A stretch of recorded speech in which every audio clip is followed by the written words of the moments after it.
Welcome to the Passive Income Podcast. I am your host, Dividend Dave. Please be sure to join the Passive Income Posse by clicking that subscribe button below. You definitely want to be a member of the posse.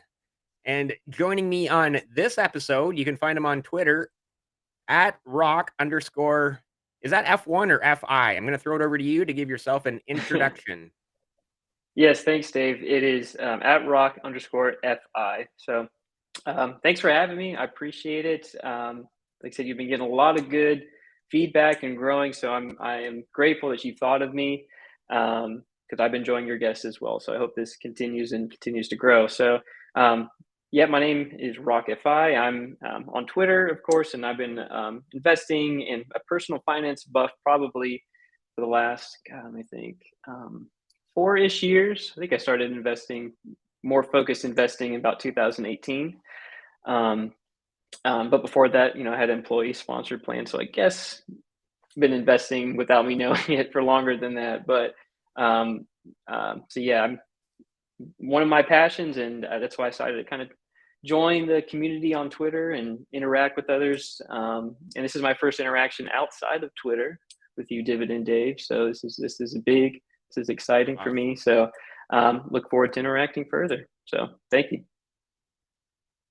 Yeah, awesome. So just for context, we should mention that you were in U.S., the southeastern USA, and obviously, as Yes. most of my listeners and watchers know, that I'm in Canada, and so I'm sure we will be talking back and forth a little bit about the different sectors and how they compare between Canada and the U.S. And also for context, you are a young, what we consider the older generation that's on DivTwit, what we consider one of the younger investors. Um, Hmm. Still in your 20s, about to turn 30 soon, so you're at a great age to really, begin that journey where I just said to you before we started recording, really, great because you've now been an adult for 10 or more years, and you're at that stage where you want to really look and say, where am I going to be 10 years from now or 20 years from now? And I can see by your nodding, you're agreeing that like that's a Yeah. kind of exactly what you're thinking, right? Or your mindset. Yeah, definitely. Yeah, definitely. I mean, I think I've been, you know, starting as a new investor, then, investing for some years now, you kind of start to think in days, weeks, years, and decades. So a big motivator for us, me and my wife, is like, oh, when we're 40, where are we going to be? Our goal is to be financially independent by the time we're 40, So Yeah, definitely exactly. we're aiming for that. So Yeah, the FI, the financial independence by the time 40, even if, if it's 45, 50. I honestly, I wish I obviously, there's other podcasts where I've talked about all the mistakes I've made. Actually, I was a guest on a podcast where I talked about all the mistakes I made, and I really wish I had to just focused on the passive income, on the dividend, on the Warren Buffett strategy, on the dividend John strategy of buying these growth companies that grow their dividends year over year. And I would be in a much better position today if I had done that. But of course, like I said in other podcasts, if you meet an investor who said they've never made a mistake, well, you've met somebody who is lying to you, right? yeah, that's right. That's for sure. So, and I think there's so many great styles that has been so cool to see, especially on YouTube and then Twitter, DivTwit, FinTwit. Everyone kind of has like their own little way that they like to do things, and you can kind of pick and play. You're like, oh, that's really cool. Yeah. Didn't realize that was even a good or a strategy that's out there. So, a lot of great sharing of ideas for sure. Yeah, no, I've definitely learned from so many guests on the podcast about different strategies like ETF high yield strategies, or like I said with Dividend John, just he's heavily into the Canadian banks, as you are probably aware. They're very solid companies. They have Hmm. great presence in the U.S. as well. I've mentioned another podcast like TD Toronto Dominion. They they're the title sponsor in Boston at the what used to be called the Boston Gardens. I think it might be a new arena now, but it's called TD Gardens, right? So like that alone tells you, okay, they've got a Hmm. huge presence in the US as well. I guess with that said, let's talk about banking and financial sector, Canadian banks, anything in the financial and banking sector that interests you? Yeah, I mean, so I think I can maybe preface this by saying overall, I consider myself my investing style is more of definitely an indexer. So I'm more so like um, broad range, but I like to kind of see, dig in and see what's happening um, through the sectors. I know Canadian banks are very popular.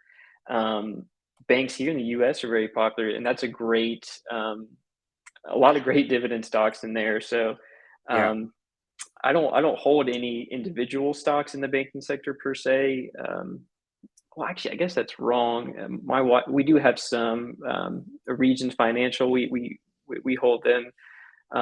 They provide a pretty good dividend, but um, financials are a great sector. They within S&P, I think that's this. It might be the second largest. It's a good chunk of the whole makeup. Solid sector, right?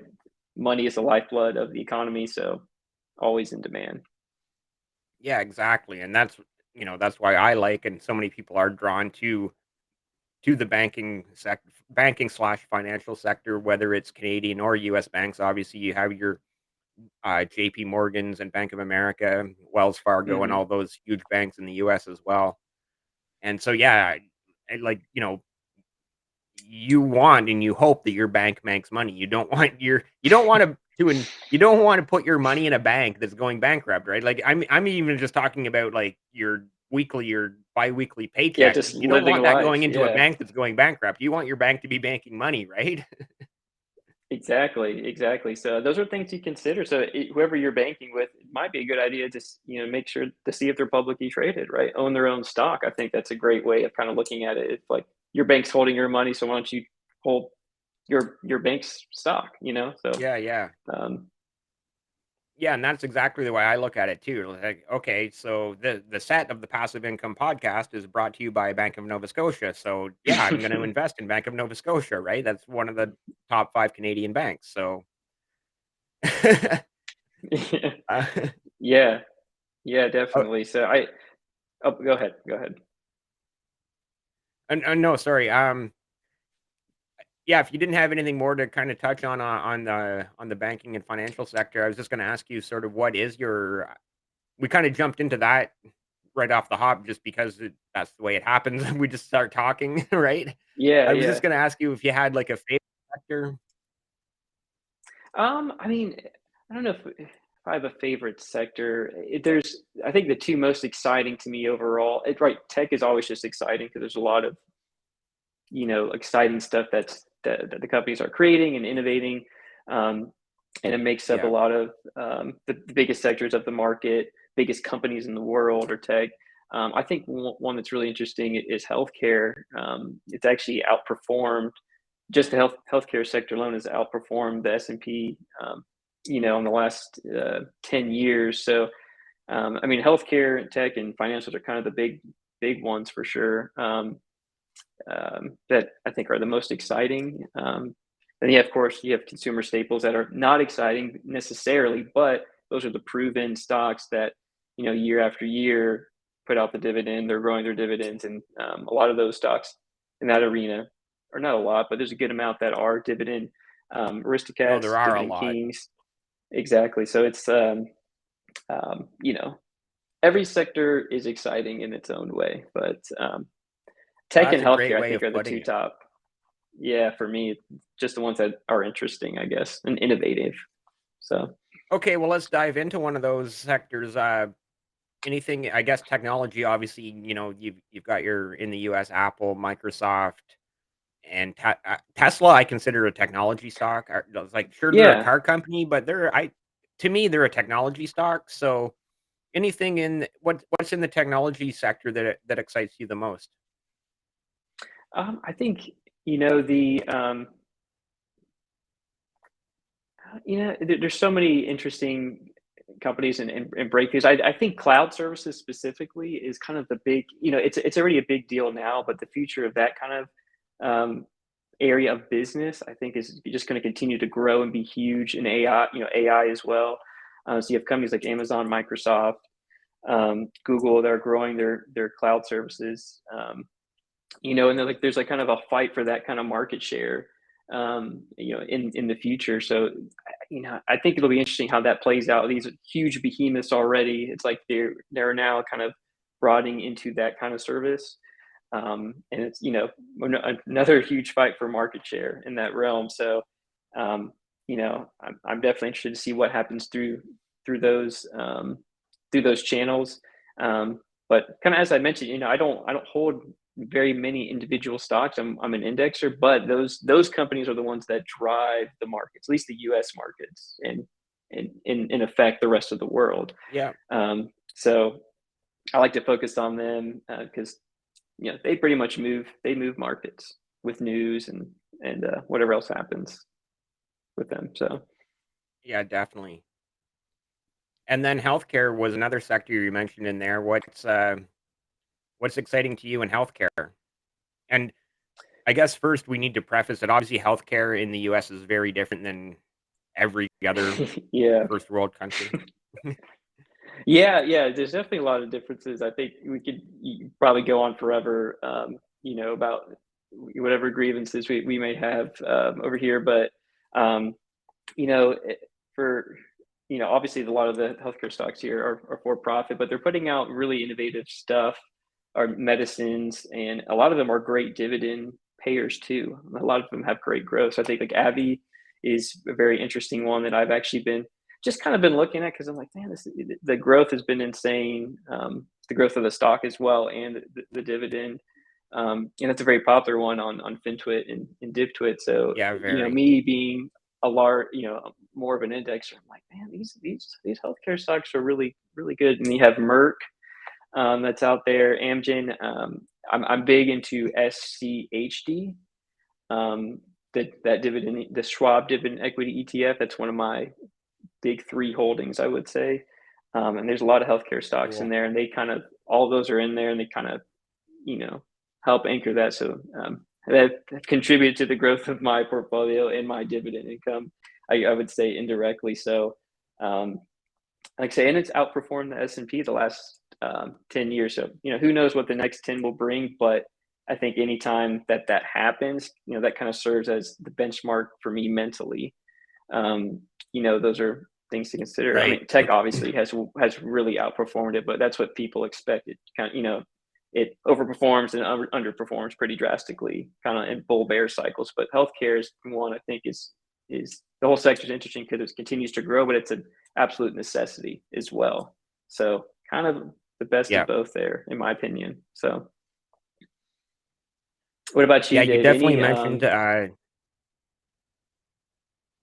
oh, I'm sorry. Go sorry, I ahead. was just gonna say you definitely mentioned some companies there that I've seen tweeted about many times, like that Schwab SCHD, I believe, and AbbVie. hmm That's obviously very popular in the dividend Twitter div twit community. I see tweets about that.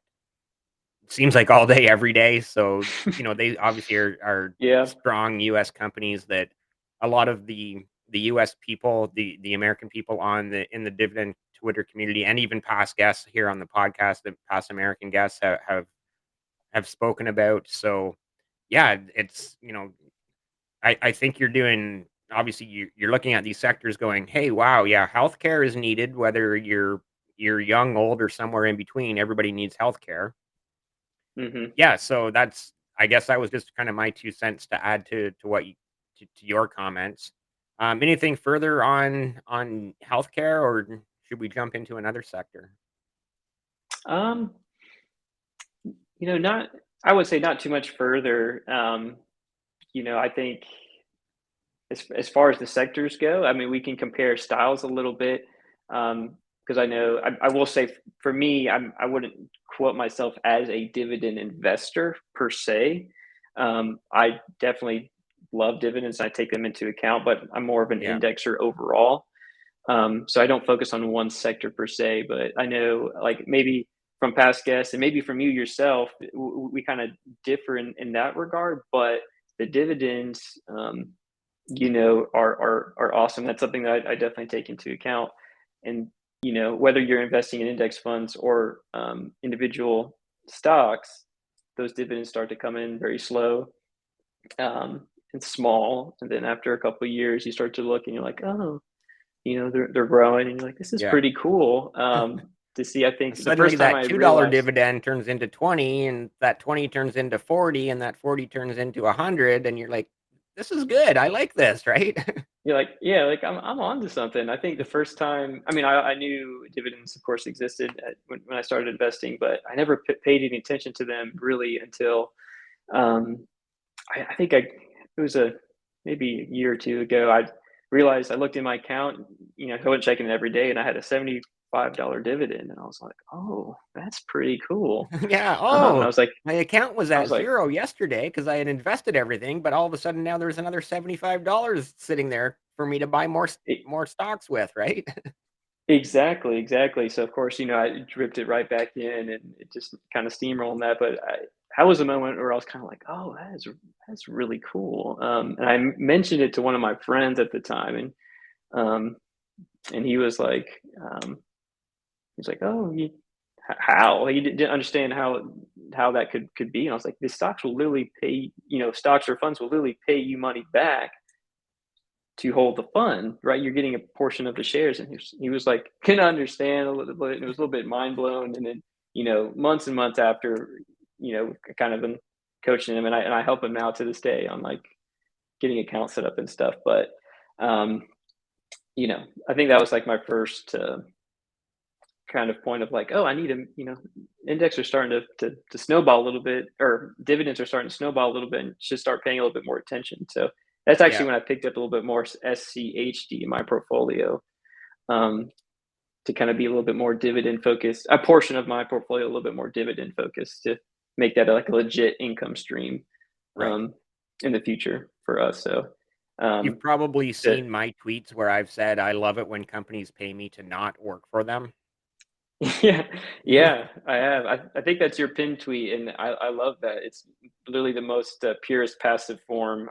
I mean, I think that exists maybe other than like making an online sale that requires no upkeep, but it's beautiful. So I guess simply Yeah. put, it's beautiful. So, um, but but yeah, that's kind of how I first was like, oh, these are becoming something, nothing to scoff at now. Yeah, So exactly, they've right? It's like, "Oh, dividends are a good thing. I like dividends. I like it when money shows up in exactly. my account for no reason, or well, there is a reason, but Yeah, without me having to do anything for it, right? I don't have to trade my time for it. Just boop, it pops in there. Okay, great. Buy more shares, and then, it's obviously grown since then, so that's great to see. But yeah, I consider it to be, hopefully in the next 5-ish years, a legit source of income for my wife and I. So awesome. if you don't mind me asking, Dave, I'm a little bit of, like I said, I'm more of an indexer. I hold a couple individual stocks, but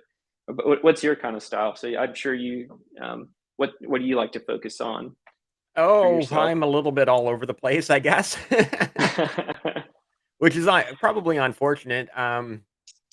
Yeah, so I do have some ETFs, uh, index funds, right? And hmm I focus a lot on REITs, and the reason that I really like REITs is the monthly dividend, and I understand that, okay, if they pay it quarterly, it's gonna be the same yield. If a 3% yield divided by, Yeah. quarter divided by month, it's still a 3% yield or a 6% yield or whatever the yield is. But I just like to have that monthly income, again, because it feels like every single month I can buy more shares and give myself a raise every single month. There's no job in the world that is gonna give you a raise every single month. Not a chance, right? So, that's No. sort of one of the reasons I like REITs. So I am rather heavy into REITs. I've got somewhat almost like a diversified portfolio within the REIT sector, and yeah, Gotcha. so Okay. all of my shares are Canadian.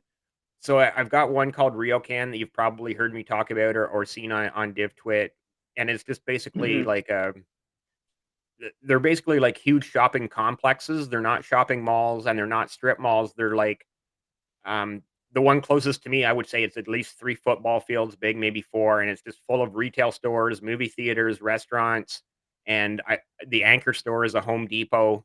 So, that kinda gives you an idea of that type of REIT. Another REIT I have is called Northwest Healthcare, which is, you've probably seen either me tweet about or seen it on Twitter on the DivTwit community, and Northwest Healthcare is basically a REIT that invests in medical properties. So, like the doctor's offices, the medical clinics, I'm sure they probably own a couple hospitals as well, right? Or the land that the hospital sits Mhm. on. So you're kind of diversified within your, like I said, I'm a little bit diversified within my REIT portfolio. Another one I have is called TNT, which doesn't get talked about very much, but what I love Yeah, I don't about think I've heard that one. TNT, again, this is a Canadian company, but what they do is they lease office space to the government. And it's like, well, the government, whether it's well, in our case, provincial or federal, and obviously if it was in the US, it would be state, but so provincial or federal government office buildings, well, the government is going to pay their rent, right? So I feel pretty good about that REIT, right? So and Yeah. yeah, I have a bunch of other REITs. I have another one called EXE, which is again a healthcare, but they focus more on like the long-term care facilities. So, like I said, I feel like I'm fairly diversified just within my REIT portfolio, right? So, I don't know. Sorry, I just all of a sudden you asked me a question. I'm not used to Yeah, that. no. I think it's cool to kind of get it, especially from you. So from me being in the U.S., and I think all of us, not all of us, a lot of us here, we kind of get the blinders on. It's like U.S.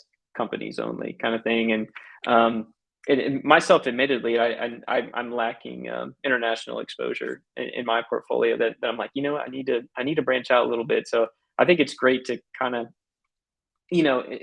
kind of understand people's styles a little bit differently, and just understand why, Yeah, obviously you learn from each other, and you bounce things off, and you say, oh, that I can yeah. see why, and So good you're reasons definitely for it. not the So first American guest that has said the exact same words. That like, yeah, we get focused on the, and again, there's so many great U.S. companies, so why wouldn't you, right? And it is hard to look yeah. outside of that. But then again, they come back to, oh, those Canadian banks look pretty attractive, right? Yeah, I mean, they have great track records, and those are FinTwit, DipTwit popular stocks as well. So it's like, there's plenty of good ones out there. I think the U.S. being I would say, the dominant stock market, or the biggest stock market in the world, Yeah, recently, it kind of overshadows some other good opportunities, you know, out there. So, um, yeah, definitely an area of opportunity, I think, for a lot of us in in the U.S. for sure. I'm gonna mention one more of my REITs because I kind of got on a tangent there. I have one Yeah, called go for it. Go for it. APR, and that's called they're automotive properties. So they invest in the land that car lots sit on in the large cities. So like Vancouver, Toronto, Calgary, where the land is crazy expensive. And you can imagine how big a car lot is, right? Like Thousands of 200, cars, 400, probably. 600, 1,000 cars on a car lot. Yeah. That's a lot of land in prime real estate. So that's another one that never gets talked about, but I really like that one as well. Gotcha. I'm writing down what you've said, 'cause I don't know too much about the Canadian REIT, so I was like, "You know what? Good to look into." Yeah, it Even never an hurts to indexer look, like right? exactly. Even someone who's largely an index, I enjoy researching companies and understanding why, and looking at, fundamentals and all that kind of stuff. So, as I get older, I plan on, kind of reaching out even more so into, like, more income producing, I would say, assets or stocks. So, yeah, Right. I definitely appreciate it. Um, it Sorry, I have another question, if that's okay, if I ask you another one. Suddenly Um, I'm the one. it Okay, that no, it's Sorry, yeah, fine. this is this will be my last question unless I'm Reverse prompted again. retro. Yeah, I kinda going back to just different, um, like, viewpoints, not really viewpoints, but just being in different places, and, you being Canada and me being the United States, how do you, like, view, um, I in investing, like, internationally? Do you just hold Canadian stocks? Do you hold Canadian and US, or you try to diversify across the world? I kinda mentioned that US, a lot of younger investors like myself kinda just think US has been the dominant, why do I even need to look at anything else? Yeah. So I could answer that question probably 10 different ways. So right now, Mhm. my entire portfolio is made up of only Canadian companies. trading on the TSX, the Toronto Stock Exchange, and the primary reason for that is the exchange rate. Like, right now, the Canadian dollar is not, I would be taking quite a hit to buy any US shares just, on a dollar for dollar basis. Yeah. Every 1 Canadian dollar would cost me, basically $1.30, give or take, maybe more, $1.34, Mhm. US, so it just makes right now the US companies much more costly to buy. And with that said, there's obviously, like I've already said, there's tons of great US companies. I could name a list a mile long: McDonald's, Coca-Cola, Costco, Johnson& and Johnson. Like, I mean, I could just go on and on and Yeah. on, right? Apple, right? So, um, but yeah, so primarily the only reason, or not the number one reason, is just that exchange rate right now. I don't feel that it's not in my favor at all. If the Canadian dollar were to go up to, like right now, I think it's around 71 to 73 cents US. If it were to even to go up to 85 cents US, then all of a sudden a lot of those US companies do start to look a lot more attractive on the exchange rate. And then there's also, you know, the taxes. There's a little bit of a headache of Yeah. like, "Oh, now what do I have to figure out how to deal with taxes in another country, or Canadian taxes because I'm invested in another country?" And it wouldn't be that big of a headache, but it's just not a headache I wanna deal with right now. Maybe in the future, I'll be like, "You know what? I'm okay with bringing that on," right? So, those are I guess, my 2 primary answers to your question. Yeah, yeah, that's great. I mean, it's like we know that, or I know that, but it's like objectively speaking, but it's like when you hear someone talk about it, you're like, "Oh, yeah, that's right, that is a thing." Like, that's like, and you're like, "That's a pretty big difference," Yeah. trying to, you said about 70 cents on the dollar right now, on the US dollar. It's like, that adds up for sure. So, Yeah, it adds up um, quickly, right? It exactly. adds up So quickly. that's a good point. I don't think maybe a lot of us in the States consider. So good to No, but know. then I Good I to I know. was I can't remember which guest it was, because like I've said, I've had so many now, which has been great. I've loved, talking to every one of, the past guests, but they were like, "Oh, so that means I would have, like, an advantage." So, yeah, right now, you would have a great advantage to look at these Canadian companies, right, and go, "Oh, wow, my dollar is worth $1.30," right? So, it's like all of a sudden you can get more bang for your buck, basically, right? So, just another thing for you to think about when you start looking at these Canadian companies. Again, this is not Yeah, financial definitely. advice. We're just 2 guys talking. Yeah, of course. We're just bouncing ideas out there and chatting. So, but yeah, that's great. Like another point, like you said, we don't probably in the US don't look at or consider too much. But you're right, that works inversely, so it could work to our advantage. So, Right. duly noted. Duly noted. So, Oh, gotcha. wow. So I've actually got a couple sectors we've already touched on, but I haven't really got your opinions on them. You were talking about consumer staples, earlier, and obviously I just mentioned a whole bunch there in my little rant about Costco, Coca-Cola, Pepsi, and so on and so forth. Um, what are your thoughts on the consumer staples and the I mean, I think food industry in general? yeah, yeah, they're, like I said, I think they're the kind of quote unquote like not the sexy ones that people when you think of people that think of stock market or people that don't invest are like, oh, Apple and all the other exciting companies out there, but they're the ones that people they don't realize that people need every day, and that's what makes them so valuable. Because Right. especially when you go through these boom and bust cycles, with the stock market, people tend to get so high on all the crazy tech growth or crazy, crypto, whatever it is. Yeah. And then when you come back down to earth, they're like, oh yeah. And that's when people really value those stocks, right? The consumer staples. They're like, oh yeah, these are out there, they're paying the dividend. So, I think that's really the bread and butter of like everyone's everyday life is the consumer staples. You have to Arena eat every and single day, food. right? You do, yeah, and it's cool to see. I think kind of if you're young, right, you can adjust your risk tolerance to what you're trying to do, but a lot of like young investors coming into um, Twitter and community, and and these companies are getting tossed around, and I mean, it's good. They're great holdings, dividend growth. Like I said, a lot of them are dividend kings, aristocrats. I don't know if I say that properly, but Yeah. um, it can anchor your portfolio with, maybe you're younger, so you take some more asymmetric bets, but you have these staples. So I think a lot of them, ones that I like and just interested in. I would say Starbucks.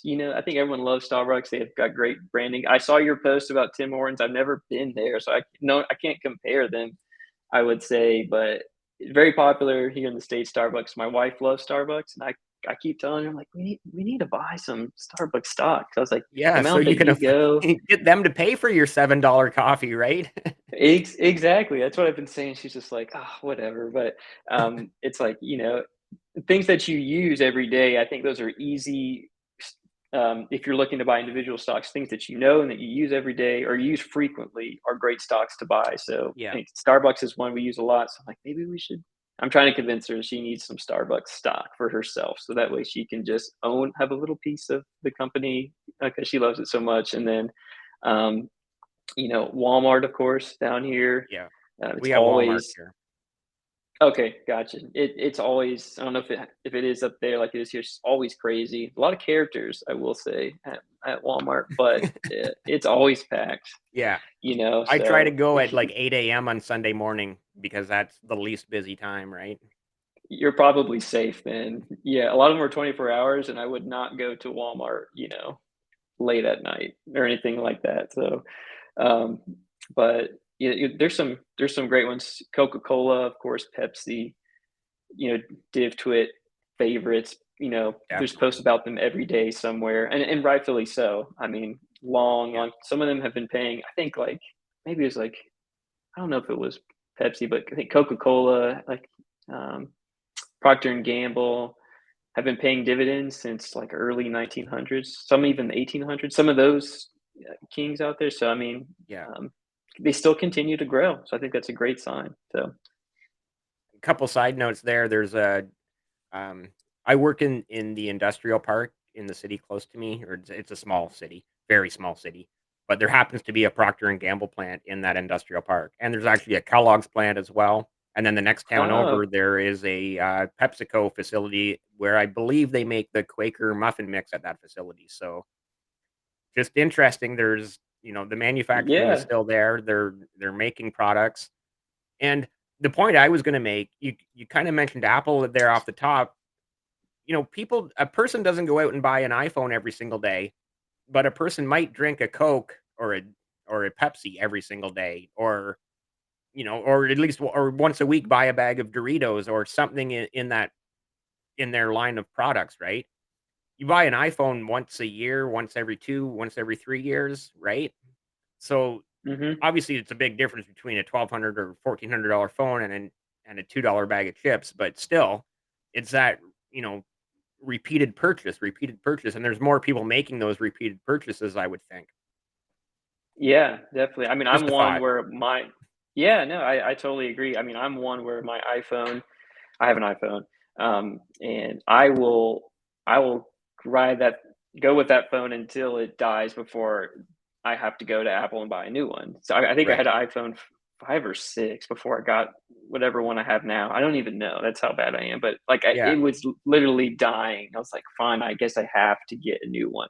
So it's not something that it's something I need, but it's something I try to avoid where it's like you're going out buying these products that you need to, but you also, some of them are like comfort food and you just kind of, Yeah. used to it. It's much more easier and much more available to you. So, I mean, those are great. And in times like these, I think it's underappreciated sector that people start to appreciate now. And they're like, oh yeah, that's right. I should probably make sure I have some exposure to this. I shouldn't go 100% tech or, you know, all crypto, like all these crazy stuff now that we're kind of coming down off that high. So Right, um, right.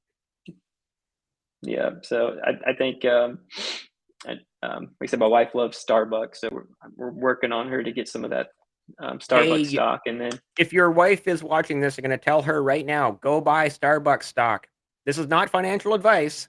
But, I mean, later No, when she's watching the episode, when it's up on YouTube or listening to the podcast, buy Starbucks. If you're buying coffee every day, get them to pay for it. yeah, yeah. Well, good. So it is someone else that's telling her. I will say we're not buying it every day, but it's like it's something that she really enjoys. And we were out. We were commuting to Atlanta because I'm in the southeast. So I'm kind of a nomad, as I mentioned. I kind of bounce around a couple different states, but we were just going somewhere, and then there was a car that cut in front of us, a couple lanes of traffic, and they were trying to get to Starbucks.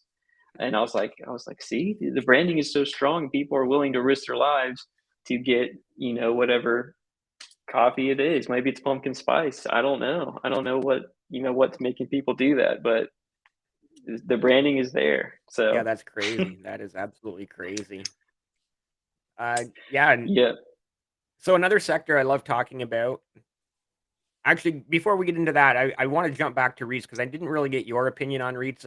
Every other American guest I've had on the podcast has talked about realty income, O ticker symbol. So, what are Hmm. your thoughts on, I guess, REITs in general and specifically realty income? Another Div Twit Yeah, favorite.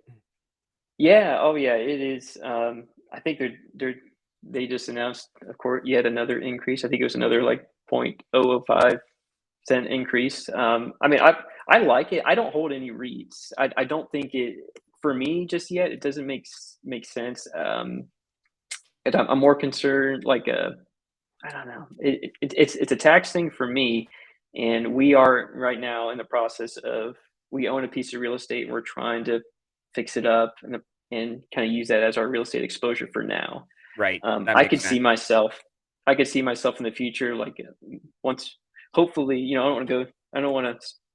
It's in the works, so I don't want to like speak too much onto it just yet. But down the road, we rent this piece of property that we have, and let's say we're just tired of dealing with it. At that Yeah. point, then I would think I would want to sell it and then like put all that into a REIT, maybe O or something like that. But Yep. I mean, Fair enough. O is the pinnacle, I would say, um, for REITs in the U.S. Hard to beat. Has all the like consumer staple stores that we're talking about. Realty Income has a lot of those. Walmart's, I think, they have a Home Depot, some grocery stores. So I mean, they're everywhere too. So Yeah. Yeah. one that I would be interested in buying in the future. So Yeah, fair point that you already have the real estate exposure in the physical real estate, and you don't feel like you need to get into REITs right now. So, hey, and that's the great thing about investing. There's tons of different ways to do it, right? And nobody says that one way is right or wrong. And physical real estate can be a really good investment as well if you have the time and the energy and the resources to put into that physical real estate. So that's great. And like you said, hey, someday down the road, maybe you sell that rental property and you use that to get into REITs so someone else can be the landlord, right? That's another reason why I like REITs yeah, because it gives me that exposure to real estate without me being the landlord. yeah, and that's a good. I mean, that's a great way to put it. That's that's what they're there for. They have to pay about 90% of their profits back to the shareholders. So you're going to get paid as a REIT holder, which is great. This is our first kind of stint, so we're kind of like, oh, we'll see how it goes, and if Yeah. it's not working out, we'll just we'll get rid of it, and we'll Yeah, get real just estate cut bait. exposure If it's somewhere if it's else. not working out, just cut bait and let her go, right? Exactly. So, but we're willing to try it, and everyone's heard horror stories, so it's like hopefully nothing crazy happens, but knock on wood, I think majority things are usually manageable. So Right. that's where we are.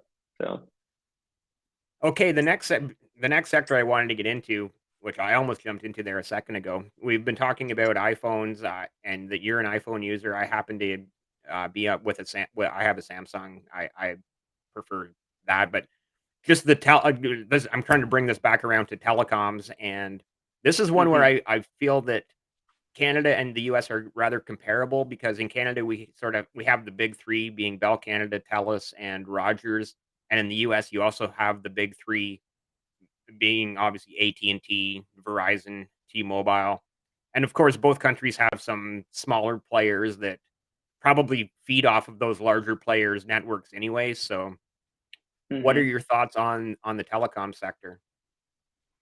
Um, I think they're good plays for some people depending on where they're at. I think, like AT&T, you know, it's kind and for me, it would be a yield trap, definitely. But for someone that's looking to drive income and is not necessarily concerned about growth, but just wants high yield income, I think it's great. For that. Yeah, Verizon, I think maybe I would if I was going to pick between the big three here, I would choose Verizon. I think it's got a little bit more or just a better run company a little bit, and yeah, it's high yield as well. But I would be more concerned about losing my capital with AT&T than I would Verizon. So um, just for what I'm interested at this point, I wouldn't say I'm um, huge fan of the telecom industry, but I understand the benefits to it. yeah. Um, but Verizon, I think out of all those, Verizon versus AT&T and T-Mobile would be my pick. I actually use Verizon, so I could use that as a hey, eventually pay my phone bill right with Exactly, turn the Verizon cash stock. register So around mindset. And I'm the same. I'm with Bell Canada and, yeah, so I buy shares in Bell because eventually I'd like them to pay my phone bill for me, right? yeah, yeah. Honestly, I think of things that way sometimes, but I never thought about it about my phone. So maybe I could just put a little bit, something to think about in the future. So um, Dollar cost thanks, Dave. average in, and there you go, right? So and the other thing I really Hmm. like about telecoms, well, a couple things is, 1, in this day and age, everybody is glued to their phone all day, every day, so, right, you know that those telecoms are doing something right. Again, this goes back to Apple and Samsung having all the apps and having everything on your phone, Hmm. and I've said it so many times in the past, is like, you pick up your phone and the absolute last thing you do with your phone these days is make a phone call. Like, nobody makes phone calls anymore with their phone. You're on Twitter Yeah, or on Facebook or, doing your online banking or, 100 and 1,000 other things that you're doing on your phone before ever making a phone call, right? yeah. Someone calls you, you're like, it's like you're like taken back. You're like, why would who was calling me and why? And then I Yeah. never pick it up. You send them a It's like text let it go. saying, "Text me," right? "Don't call me, Exactly. text me." So And then the other thing yeah, I like definitely. about, they're not even telecom companies anymore, they're media companies, and I know that it's happening in the US as well. I haven't followed, but I know one of them, Verizon or AT&T, has bought into one of them's bought into Disney, I think, one of them's bought into Comcast, and similar thing here where Bell has Hmm. their own whole Bell Media division where they own, like, Sportsnet and different types of, television. Well, they own several, television stations like that, like Sportsnet, and I don't know how many others that they own. So they're at this point, they're also media companies, not just telecommunications companies, right? Yeah, yeah. I think AT&T bought Comcast, and I think that deal. So like, I think that deal in particular with AT&T is it's got some people like, But you're right. They've had a they've pretty much grown as big as they can with the cell phone game, and they're moving into different market shares as media companies. And I think as a big company like that, you kind of continue those big companies like that altogether. They have to kind of find ways to continue to grow, provide value, and ultimately, make a profit for their shareholders. So the evolution, right, of, of how this goes. Yeah. So wow, we've talked about all sorts of different sectors and so many different companies. Anything that we've missed? Anything else that you'd like to bring up before? Anything else? Anything? Transportation? Uh, Anything? um, no, like I said, I kind of look at this sectors holistically. Um, so I don't have any specific ones unless you want to bring any others you'd want to mention here, Dave. But Not so much. I am gonna just, for those watching on YouTube, here is your Twitter page. You can find them on Twitter at rock_fi. Financial independence. I will say maybe one quick thing about my profile. Rock is obviously not my name, but it's a nickname that I got in my college days. It's kind of stuck with me, and I thought, well, rock your finances. You know, just Yeah, kind of nice. cheesy, but it's stemmed from I played baseball in college for a few years, and we would do game like other games, in like off season prep. So we would kind of sometimes play volleyball. And yeah, if you saw me stand up, you could see that I'm pretty short in stature. So I'm not a volleyball expert or pro by any means, but I had never played really until that point, and I used to hit the ball with my fists. Nice. So I Oh, used to so hit him back, and then someone said, "Greg," or whatever my name, and they said, you've got rocks for hands." And I said, I think it's like, yeah, I'm just not good at this. I would hit it, and it'd go sideways behind me, and then they just started calling me Rock. Every time I hit it, they go Rock, and I'd hit it, and nice. it was just funny. But then the name stuck, so ever there, they just instead of calling me by my name, they just call me Rock. So I also love keeping Rock the alive. banner. It does seem like so many of us in investing are like that guy in the banner picture. We're just trying to like connect all these dots and different theories or conspiracy theories and just figure out what we're doing here, right? Exactly. I thought that really embodied kind of like the investor mindset a little bit. I'm more, try to take a holistic view, but the news happens or something, and you're looking at a stock, and you're like connect, and then before you Yeah, know it, you're like, wait, where was I? So that embodies me pretty well, and a lot of others, I'm sure. nice. So definitely give at rock underscore fi a follow on Twitter. Oh, and with that, oh, we've already, like I said, we've already plowed through so many sectors in the throughout and comparing Canadian and U.S. Given obviously, I've given you some ideas to some Canadian companies to look Hmm. into, which you know, good for you. Some things you might be able to find at a discount, and yeah. So, uh, any final thoughts before we sign off? Um, well, thanks for having me, of course, Dave. I think if anything from me, that's like kind of my message, I guess, as an investor, of course, trying to pay it forward to others, is always be willing to share the knowledge that you've gained. Right, none of us are experts, and of course, we're not giving out advice, but um, you know, as we get older, we have. I mean, me still being a pretty young man, I have advice to give. You have advice to give, and the good thing about the investing community, especially on Twitter, is there's a lot of people that are kind of there where we want to be, and they give out advice. And then as we all progress, we give advice to other people. So, I think being an investor, for yourself, you can also pay it forward with others. So that would be my message, my goodbye spiel. Oh, did I lose you, Dave? Ed, with that said, we're going to sign off on this episode of the Passive Income Podcast. Thank you so much to at rock underscore fi for being a guest on this episode of the Passive Income Podcast. If you are still watching, please be sure to click the subscribe button and join the Passive Income Posse. Thanks for having me, Dave. Appreciate it. Yeah, I just hit end recording. I'm sorry, your audio was breaking up a little bit. I know that it captured it okay, so hopefully everything will be Oh, fine. okay. It was a Yeah, little you weird there or too, like at the end when I stopped sharing your screen and it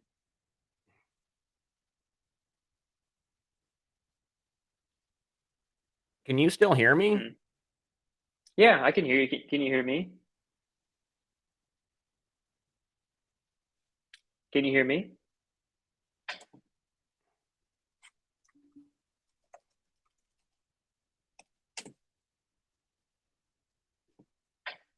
Here, I'm sending you a DM. Or not. You can't hear me? Hmm.